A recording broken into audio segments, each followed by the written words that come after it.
In early 2020, I received a copy of the study.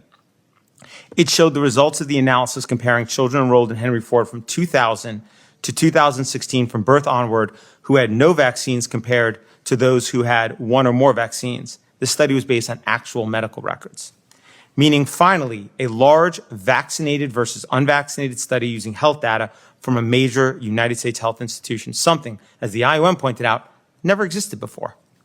The study began by explaining it set out to reduce vaccine hesitancy by assuring parents the CDC vaccine schedule is safe.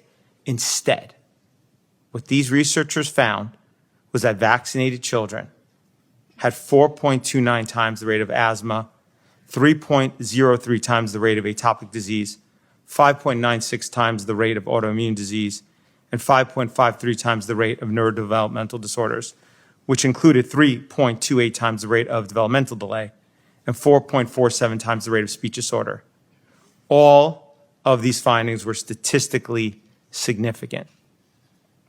There was also other conditions for which there were numerous cases in the vaccinated group, but zero in the unvaccinated group. Hence, a rate cannot be calculated, including brain dysfunction, ADHD, learning disabilities, intellectual disabilities, and tics. For example, there were 262 cases of ADHD in the vaccinated group, and there were none in the unvaccinated group. In this study, there were around 16,000 kids in the vaccinated group, by the way, and around 2,000 in the unvaccinated group. So the rate, of course, between those is important, and that's what the study compared. These findings were troubling, including because these chronic health issues can be caused by immune system dysregulation, and vaccines can cause immune system dysregulation. Citations for this are in my written submission. Overall, the study found that after 10 years, 17% of the unvaccinated children had a chronic health issue, while 57% of the vaccinated children had at least one chronic health issue, often multiple. That's 17 versus 57%.